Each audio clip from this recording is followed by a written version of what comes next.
పెద్దయ్య గోరికి దండాలు చెప్పడానికి ఆ అమ్మాయి గోరిని అల్లుడు గోరిని దీవించడానికి వచ్చాను ద్వారా. చాలా సంతోషం పెంచాం ద్వారా. అంకుల్, ఈ ముడేమిటి? మీ దాంపత్యం కలకాలం ముడిపడి ఉండాలని అలా ముడివేయటం వాళ్ళ ఆచారం ఇస్తుంది.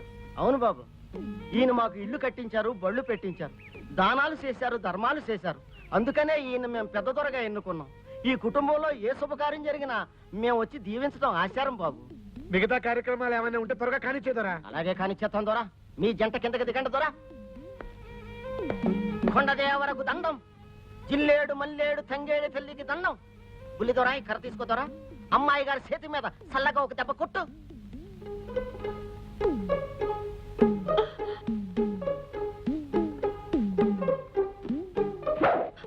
అమ్మాయి గారి మీద గాలి ధూళి సొక్కగా ఉండాల. ఓ బుల్లి దొరా, అమ్మాయి గారి చేతి మీద మెల్లగా ఓ దెబ్బ. మెల్లగా ఏమిటి దొరా?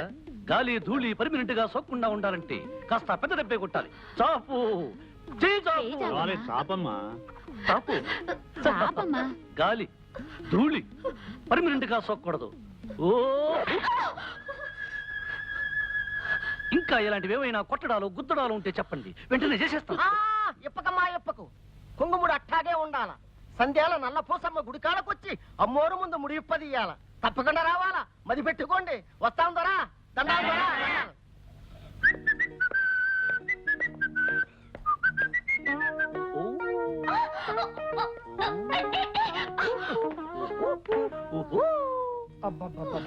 కాస్త కుదురుగా ఉండొచ్చు కదా నాయనా. ముడి బిగుసుకుపోయిన తర్వాత కుదురుగా ఎలా ఉండగలను నాయనా?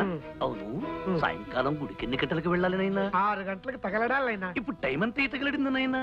3. అయితే సాయంకాలం వరకు రెస్ట్ తీసుకోవచ్చా నాయనా? తీసుకోండినా.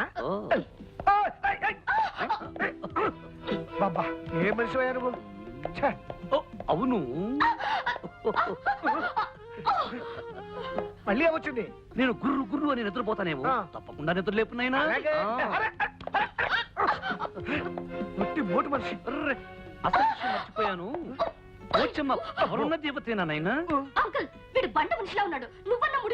అయ్యో, ముడి విప్పితే కొండ దేవర కోపం వస్తుంది. పోచమ్మ కర్రిచ్చేస్తుంది. అవును, కాస్త అడ్జస్ట్ అయిపోమ్మా.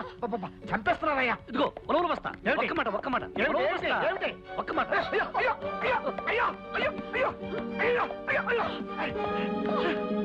నీ ఇష్టం వచ్చిన డాన్స్ చేస్తావా? సాయంకాలం డబ్బుల కోసం వస్తావు కదా, అప్పుడు చెప్తా. ఏమిటి ఉలవలు బస్తా నువ్వు చెప్పేది?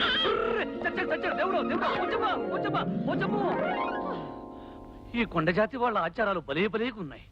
ఇలాంటి గమ్మత్తైన ఆచారాలు ఇంకా ఉంటే ఎంత బాగుంటుందో. కొండదేవరకు దండం, పోసమ్మ తల్లికి దండం. పులి ద్వారా అరచేతిలో హారతి కర్పూరం ఎలిగించి అమ్మవారికి హారత పట్టాలా. అప్పుడు చిన్నమ్మ నీ కాళ్ళ మీద పడి దీవెనలు అందుకోవాలా. దాంతో మీ ఇద్దరికి మనువైనట్టు లెక్క అవుతాది. చేతిలో పెట్టి వెలిగించడం ఎందుకు? పళ్ళెంలో పెట్టి వెలిగిస్తే బెటర్ గా ఉంటుందేమో. తప్పు, అది వాళ్ళ ఆచారం. కాదంటే బల్లెలతో కుళ్ళబడుస్తారు. పట్టుతారా తల్లి, ఇవేం ఆచారాలు? అమ్మా పోచమ్మో.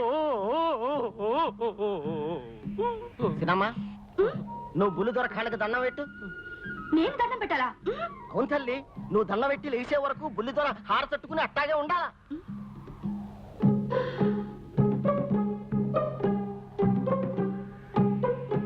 అలాగా అయితే పెడతాను. దండం బ్రహ్మాండంగా పెడతాను.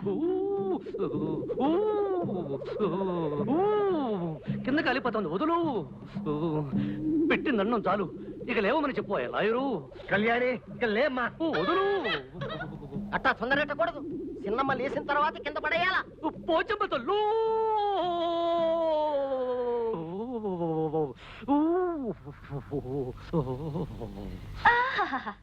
ఈ కొండ జాతి వాళ్ళవి భలే భలే ఆచారాలు. ఇలాంటి సరదా అయిన ఆచారాలు ఇంకా ఉంటే ఎంత బాగుండేదో. బాగుంటుంది, ఎందుకు బాగోదు? నిన్ను ఇంతకింత ఏడిపిస్తాను, చూస్తుండు. చూస్తూనే ఉన్నానుగా. కాలిని చేత్తో కాలుకోలని పిల్లిలో గిల్లగిల్ల కొట్టుకుంటున్నావు. పిల్లి గిల్లి అన్నా ఉంటే ఒళ్ళు మండిపోతుంది. నోర్మి. నువ్వే నోర్మి. ఉడతలు పీకిన తోటి టెంక. నువ్వే పందులు నాకిన మామిడి టెంక. చింపిరి చింపాజీ. దుమ్మర తోలు గుండి. చెప్పులు గడిగే చప్పడి మొహం. ఆపుని జింగిలి పాక పింగిలి చిగిలి కంగిలి జాకర జిమ్మ. ఎంత పొడుగు తిట్టా? అదేం తిట్టా? ఇది కొండ జాతి వాళ్ళ బండబూతు చుట్టు. దీని అర్థం నీకు ఎవరికి చెప్పానంటే ఈ లైట్ ఉరేసుకుని మంటావు. జాకర జిమ్మ పోచమ్మో. భుజాల మీదకి ఎక్కించుకుంటాను, జాగ్రత్తగా ఫోటోలు తీ. కమాన్ ఎక్కువ ఎక్కడ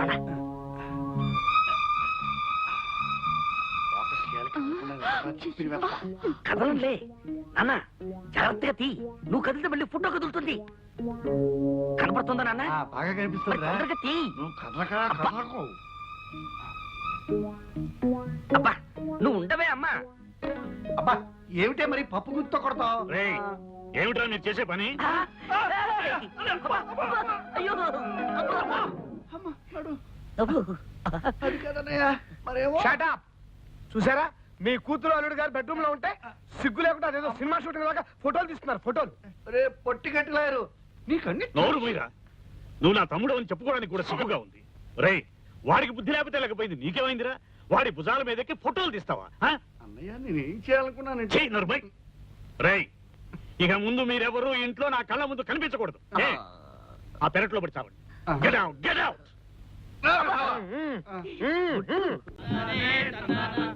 చూశావుగా విష్ణు, మన ఎస్టేట్. ఇక్కడ పనిచేసే ఆ కొండజాతి వాళ్ళు ఎంతో నిజాయితీ నమ్మకం గల మనుషులు. అందుకే వాళ్ళంటే నాకెంతో ప్రాణం. కొండదేవరకు దండం, పోచమ్మ తల్లికి దండం. ఏమిటాడి అది? అది వాళ్ళ ఆచారం అమ్మా. తప్పు చేసిన ఆడదైనా మగవాడైనా తలకి ఆ గంట 10 సార్లు కొట్టుకుంటే ఆ దేవత క్షమిస్తుందని వాళ్ళ నమ్మకం. ఇంకమా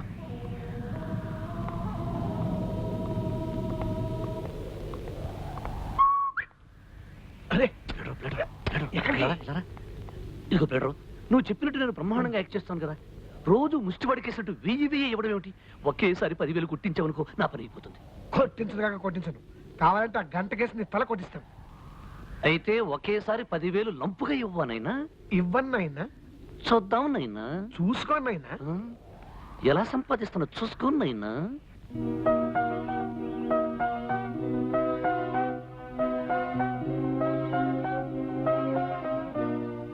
ఏమిటి విష్ణు, ఏదో ఆలోచనలో ఉన్నావు? ఏమీ లేదంట. నేను ఒకసారి పట్నం వెళ్ళి రావాలనుకుంటున్నా. అంత హఠాత్తుగా ఏమొచ్చిందయ్యా? నాది లైఫ్ అండ్ డెత్ సమస్య అంకుల్. చిన్నప్పటి నుంచి నన్ను పెంచి పెద్ద చేసిన మా మేనమామ కూతురు పెళ్లి కూతురిందట. అర్జెంటుగా 15,000 రూపాయలు కావాలంటూ ఆయన దీనంగా ఉత్తరం రాశాడు. నేను వెంటనే పట్నం వెళ్ళి బ్యాంకు నుంచి డ్రా చేసి ఇవ్వాలి. ఈ మాత్రానికి నువ్వు పట్నం వెళ్ళటం దేనికయ్యా? ఆ డబ్బేదో నేనే ఇస్తానుగా. ఏమిటి మీకు మేనమావా? ఎవరండి ఆయన? అదే మన పెళ్లిలో మహాలక్ష్మిలా ఉన్నవని నీ బుక్కిళ్ళాడే ఆయన. అంకుల్, మీరిచ్చే డబ్బుకి చెక్ రాసి ఇచ్చేస్తాను. నేను ఇచ్చేది మీ డబ్బే కదటయ్యా. రారా లోపలికి రా. చూసావా ఎలా కుట్టిన మీ నాలుగు మస్కా. 15,000. పిన్ని పిన్ని, లాయర్ అంకుల్ అక్కడ. నాకేం తెలుసు ఆయన గారు ఎక్కడ తిరుగుతున్నారో? మై గాడ్, సమయం తనలేకపోయాడే. విష్ణు, వస్తున్నాను అంకుల్. ఇవ్వనయ్యా 20,000. 20,000? పై 5,000 వాళ్ళకి ఏమైనా ఖర్చులకు పనికొస్తాయిగా. Thank you uncle. అయితే నేను వెంటనే బ్యాంక్ వెళ్ళి డీడీ పంపించేస్తాను. ఏమండి, లాయర్ అంకుల్ వచ్చాక మీ ఇద్దరు కలిసి వెళ్ళొచ్చుగా? అది కాదు కళ్యాణి, మీ లాయర్ అంకుల్ వచ్చేంత వరకు అయితే బ్యాంకు మూసేయచ్చు, అవతల అర్ధాంతరంగా పెళ్లి ఆగిపోవచ్చు. నిజమేనమ్మా, నువ్వు పద విష్ణు. అలాగే. డబ్బు తీసుకుని ఎక్కడికి బయలుదేరా? మన విష్ణు మేనమామ కూతురు పెళ్లికి డబ్బు అవసరమని ఉత్తరం వచ్చింది. నేనే ఇచ్చాను. బ్యాంక్ వెళ్ళి వస్తాను అంకుల్. విష్ణు, అయ్యయ్యయ్య విష్ణు, నా గొప్ప మనసు నువ్వు అర్థం చేసుకోలేదయ్యా. నీకు సర్ప్రైజ్ ఇద్దామని నీకు ఉత్తరం వచ్చిన సంగతి తెలియగానే నీకు తెలియకుండా మీ మామకి డబ్బు పంపించేసి వస్తున్నా. మా మామయ్యకు నువ్వు డబ్బు పంపించేసావా? మరి అడ్రస్ ఉన్నాయన్నా? అదే ఉత్తరంలో ఎడం పక్కన ఎర్రంకుతో రాసి ఉంది నాయన. ఓహో, మరి అకౌంట్ నెంబర్ ఉన్నాయనా? అది కుడి పక్కన నల్లింకుతో రాసి ఉంది నాయన. మరి డబ్బు చేరిపోయి ఉంటుందంటావా నైను? తప్పకుండా చేరిపోయి ఉంటుంది. డాడీ, ఈ డబ్బు తీసుకెళ్లి లోపల పెట్టండి. లోపల పెట్టండి. అందరి అవసరాలు తెలుసుకుని అడగకుండానే సహాయం చేస్తాడు మా ఆనందరావు. ఇప్పుడు తృప్తిగా ఉందా విష్ణు? పరమ భయంకరమైన తృప్తిగా ఉంది. నా నోటి దగ్గర కూడా తీసేసావు తెలుసా? నాది లైఫ్ అండ్ డెత్ సమస్య. లైఫ్ అండ్ డెత్ సమస్య. దొంగ నేనుగా దొంగ, ఈ ఉరవల బస్తా దొంగ, అంతకంటే పెద్ద దొంగ నువ్వు. చెప్పా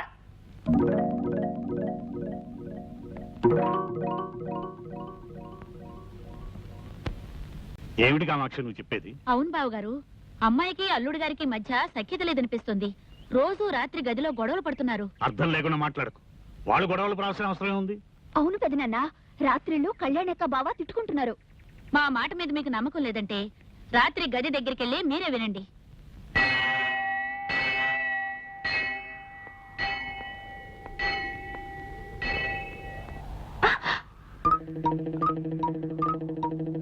ఏమిటిది వేళ్ల మధ్య నుంచి చూస్తున్నా వెర్రా పిచ్చా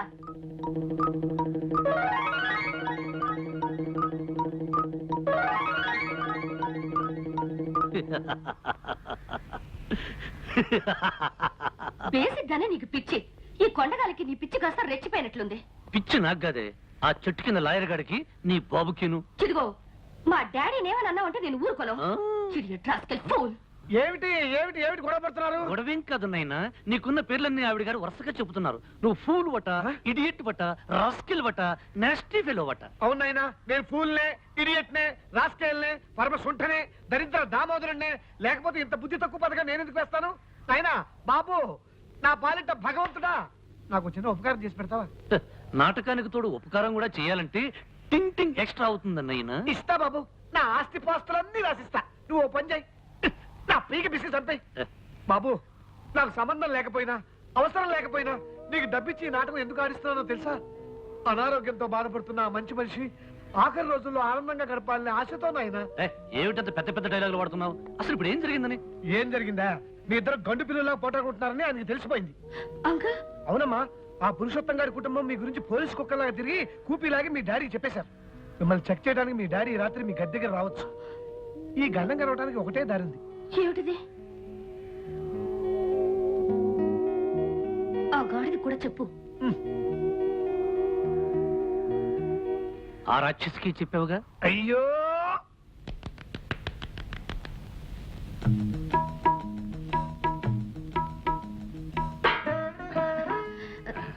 ఏమండి, మా డాడీకి మీరంటే ఎంత ఇష్టమో తెలుసా? కళ్యాణి, మీ నాన్న ఒక దేవుడు. ఆ దేవుడున్న ఈ దేవాలయంలో నేను అర్చకుడు లాంటి అల్లుణ్ణి. నన్ను పువ్వుల్లో పెట్టి చూసుకుని నీలాంటి భార్య దొరకడం డజన జన్మలుగా నేను చేసుకున్న పుణ్యఫలం. జన్మ జన్మలకి మీ పాదాల దగ్గర ఇంత చోటు దొరకాలని ఆ దేవుని కోరుకుంటున్నాను. ఇలా ఎన్ని మరపురాని కాయాలు చేస్తావు కళ్యాణి? నీ అబ్బా, ఎంత మూడు సరసం.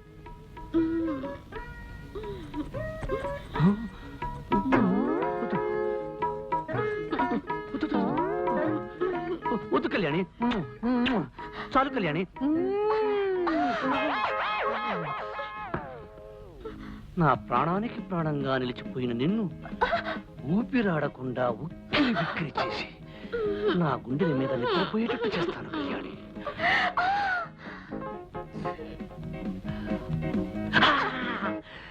ఈ రాత్రంతా నీకు నిద్ర లేకుండా చేస్తాను కళ్యాణి. ఏయ్!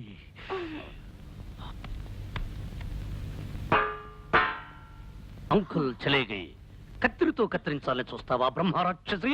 చిదిగో, మళ్ళీ నన్ను రాక్షసన ఉంటే నీ పళ్ళు రాలగొడతాను. నోరు మూసుకుని ఆ మూలకెళ్ళి పడుకోలేవు తంత.